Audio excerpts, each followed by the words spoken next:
Hello বন্ধুরা, তোমরা সবাই কেমন আছো? সকাল সকাল আজকে স্নান করে পুজোটা সেরে নিলাম। আজকে যেহেতু সোমবার, আমরা নিরামিষ রান্না করবো। তো এখন আমি যাবো রান্না করতে।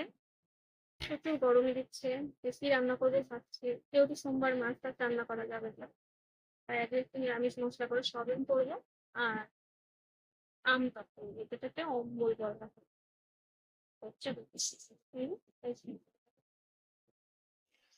আজ সোমবার, যেহেতু আমরা আজকে নিরামিষ খাই, তো আজকে একটা আম্মা এসে বলছে যে না দেবো, আজকে একটু কষা কষা করে সয়াবিন রান্না করে। তো প্রথমে তিনটা আলু দেখো আমি কেটে নিয়েছি ছোট ছোট করে। এখন আমি এগুলো সিদ্ধ বসিয়ে দেবো।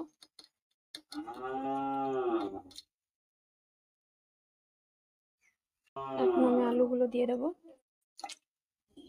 আলুগুলো আমি আগে সিদ্ধ করেই নেব।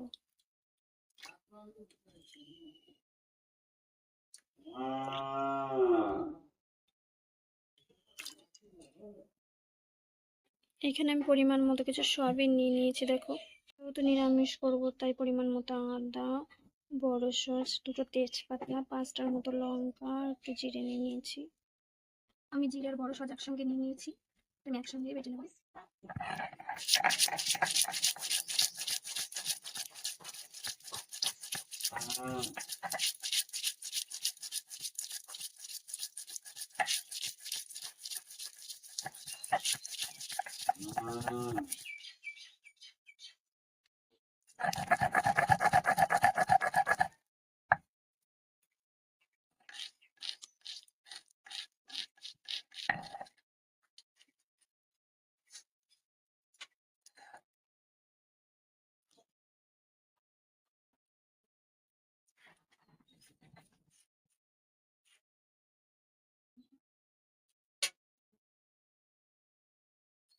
আমি 5টার মতো শুকনো লঙ্কা বেটে নেব।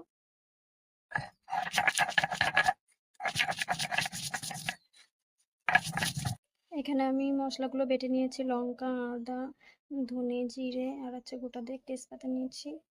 আর এখানে গরম মশলাটাও হাতে বেটে নিয়েছি। আমার আলুগুলো সিদ্ধ হয়ে গেছে। এখন আমি সয়াবিনগুলো গরম জলে ভিজিয়ে রাখবো। 2-5 মিনিটের জন্য সয়াবিনগুলো একটু ভিজিয়ে রাখবো।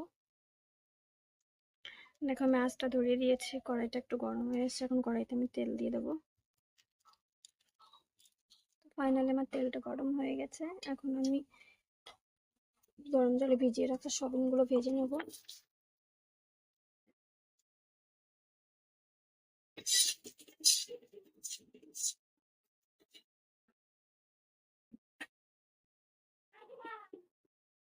অল্প পরিমাণে হলুদ দেবো,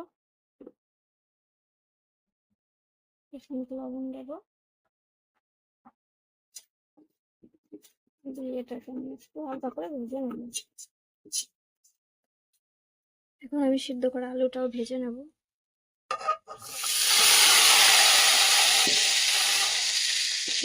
এটা পরিমাণ মতো হলুদ দেবে, লবণ দেবে।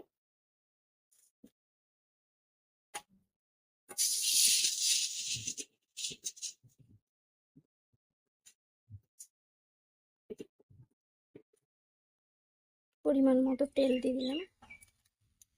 তেলটা একটু না দিয়ে গোটা দিয়ে তেজপাতা দিলাম।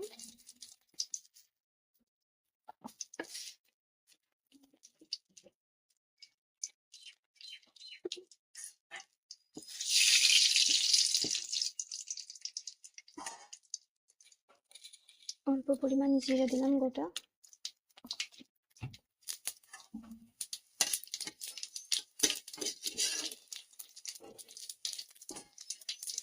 এবার এক এক করে মশলাগুলো দিয়ে দেবো। ধনে, জিরে, শুকনো লঙ্কা, আদা যেগুলো বেটে রেখেছিলাম।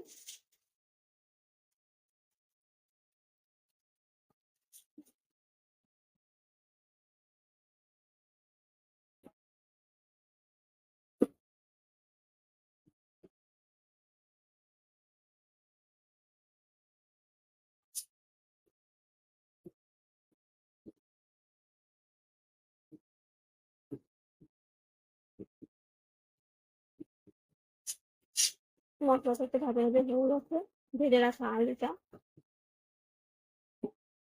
আর সয়াবিনটা দিয়ে দেবো। একসঙ্গে মশলাটা কষিয়ে নেব।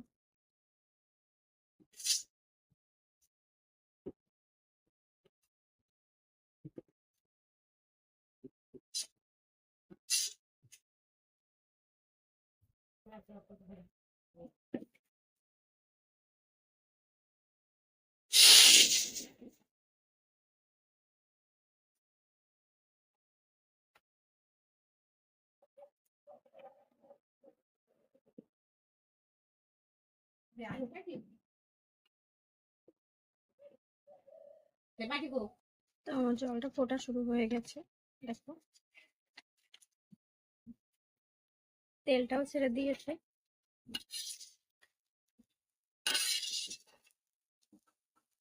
তো আমি একটু নাড়া দিয়ে এখন ঢেকে রাখবো 5 মিনিটের মতো। তো 5 মিনিট হয়ে গেছে।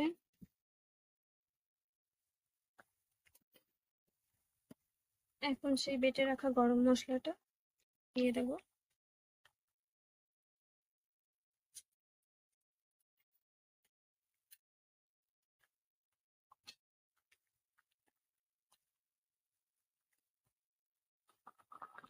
যেহেতু আমাদের বাড়িতে একটু ঝোল পছন্দ করে, তাই আমি ঝোল রেখেছি। তোমরা চাইলে ঝোলটা শুকিয়ে ফেলতে পারো, গামাখা গামাখাও রাখতে পারো।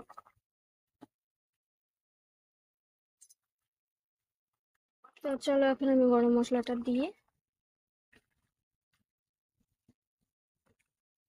এখন গরম মশলাটা দিয়ে দিলাম।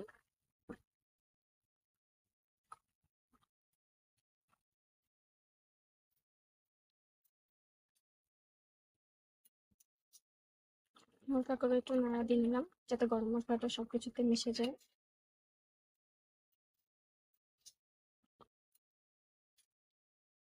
তো একটু লবণটা দেখবো কেমন হয়েছে, দেখে নামিয়ে নেব।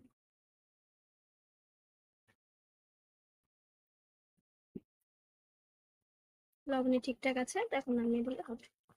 তো আমার সবিনটা নামানো হয়ে গেছে, ফাইনালটা এরকম এসছে। দেখো কে কে খাবে বন্ধুরা, চলে আসো।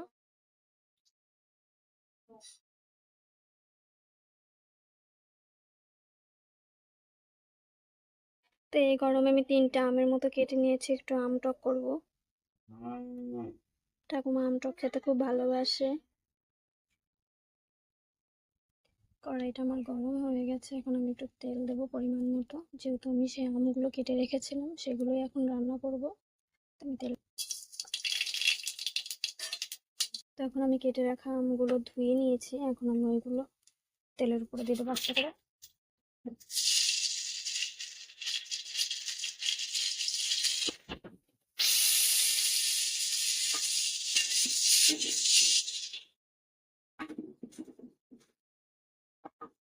যেহেতু টকে বেশি হলুদ দিতে নেই, তাই হালকা কোনো রকম পরিমাণে একটু দেবো যাতে কালো না হয়ে যায়। আর একটু হালকা পরিমাণে লবণ দিয়ে দিলাম।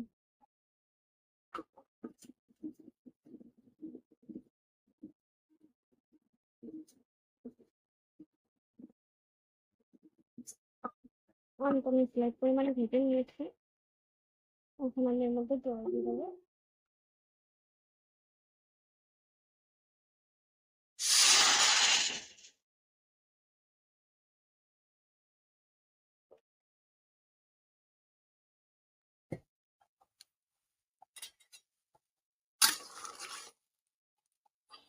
যেহেতু আমটা আমার ঝোল ঝোল থাকবে, সেহেতু জলের পরিমাণটা একটু বেশি দিতে হবে।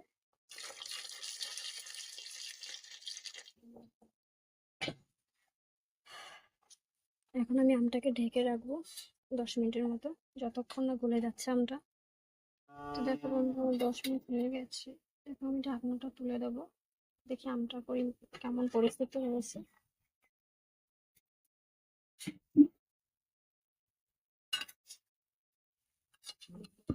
তো চলো, আমটা গলে গেছে।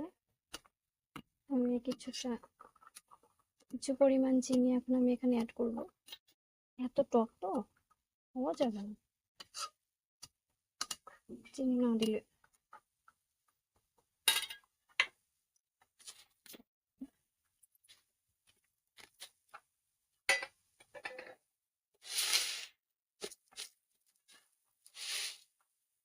কৌটা মুটকির হাফ মুটকি চিনি আমি নিয়েছি, দেখো এটা আমি টকে ব্যবহার করব।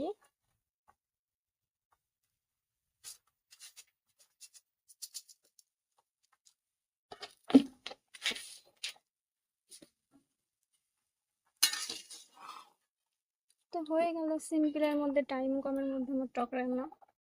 তো তোমরাও বাড়িতে ট্রাই করতে পারো, খুব সুন্দর লাগবে, কারণ এই গরমে মুখরোচি খাবারই তো এটাই।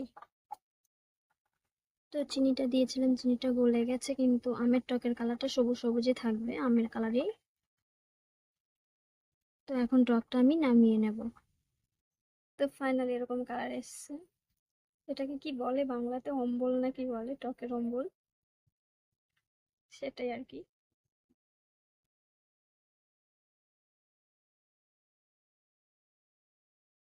এই ছিল আজকে আমার ভিডিও। তো আমি এখানেই শেষ করছি, নেক্সট ভিডিও তোমাদের সঙ্গে আবার দেখা হচ্ছে। চলো বাই।